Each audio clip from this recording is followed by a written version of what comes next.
नमस्कार, नम्रता. आज रेसिपीमध्ये आपले खूप खूप स्वागत. तर आज आपण नाचणीपासून अत्यंत पौष्टिक असा पदार्थ पाहणार आहोत. तो खास करून उन्हाळ्यात खायलाच पाहिजे.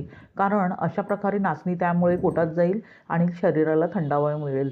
नाचणीमध्ये कार्बोदके, प्रथिने, कॅल्शियम, फॉस्फरस याचे प्रमाण भरपूर असते. त्यामुळे हाडे, दात एकदम मजबूत राहण्यास मदत होते. शिवाय गर्भवती महिलांसाठी नाचणी अत्यंत पौष्टिक समजली जाते. त्यामुळे अर्भकाची वाढ चांगली होण्यासही मदत होते.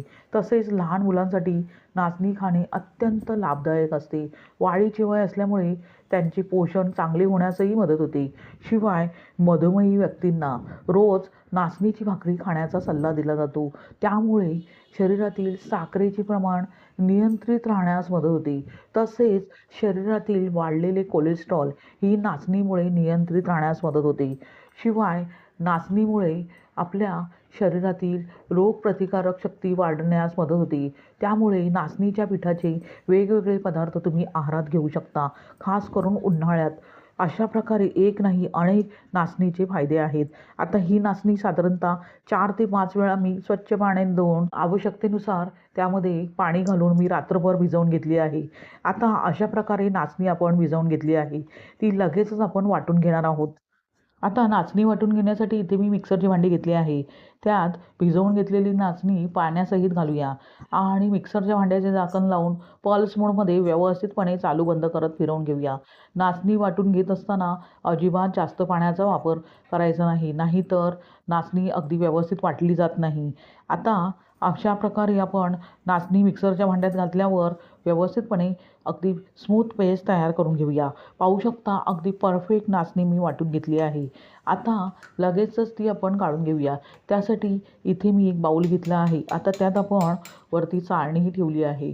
अशा प्रकारे जी नाचणीची पेस्ट तयार करून घेतली आहे ती त्यावरती घालूया आणि व्यवस्थित चमच्याने ढवळून त्याची पेस्ट अगदी व्यवस्थितपणे काढून घेऊया. अशा प्रकारे नाचणीचे दूध तयार झाले आहे. अशा प्रकारे पौष्टिक असे हे नाचणीचे दूध तुम्ही घरच्या घरी बनवू शकता. म्हणजेच नाचणीचे सत्व तयार झाले आहे.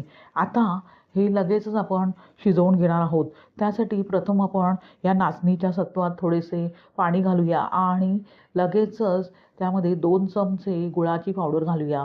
इथे मी अजिबात साखरेचा वापर करत नाही आहे. कारण इथे आपण पौष्टिक हा पदार्थ बनवत आहोत. त्यामुळे गुळाचा वापर करत आहे. जर गूळ वापरायचे नसेल तर या जागी खडी साखरेचाही वापर करू शकता आणि त्याबरोबरच चिमूटभर इथे मिठाचा वापर करत आहे.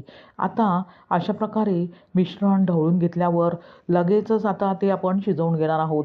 त्यासाठी आधीच मी गॅसवर एक कढई गरम करत ठेवली आहे. कढई गरम करून घेतल्यावर जे आपण नाचणीचे जे मिश्रण तयार करून घेतले आहे ते सर्वच्या सर्व त्यामध्ये ओतूया आणि सतत ढवळून अशा प्रकारे गॅसची फ्लेम लो टू मिडियम करत व्यवस्थितपणे शिजवून घेऊया. नाचणीचे सत्व शिजवून घेत असताना अजिबात त्याच्या गुठळ्या झाल्या नाही पाहिजेत. म्हणून सतत ढवळत राहायचे आहे आणि व्यवस्थितपणे शिजवून घ्यायचे आहे. म्हणजे ट्रान्सपरंट होईस्तोवर शिजवून घ्यायचे आहे. साधारणतः 2 ते 3 मिनिटानंतर पाहू शकता नाचणीचे सत्व पूर्णपणे तयार झाले आहे.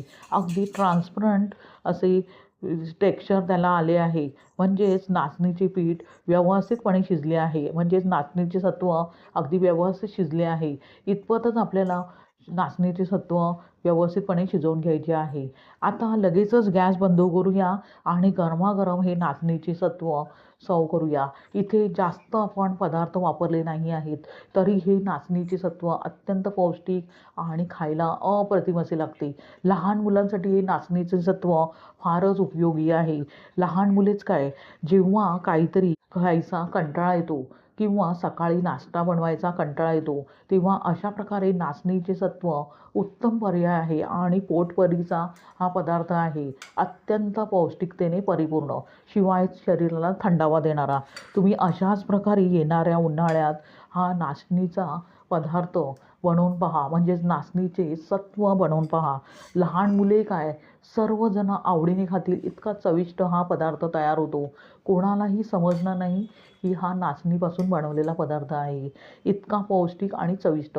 तुम्हाला ही रेसिपी कशी वाटली ते कमेंट करून सांगा आणि रेसिपी जर आवडलीच तर चॅनलला सबस्क्राईब करा. म्हणजेच नम्रताज रेसिपीला सबस्क्राईब करा. अगदी निःशुल्क आहे. लाईक करा आणि आपल्या मित्रमैत्रिणींना शेअर करा. करा. पुन्हा भेटूया अशाच साध्या, सोप्या, सुटसुटीत आणि तितक्याच चविष्ट अशा रेसिपीसह. धन्यवाद. श्री स्वामी समर्थ.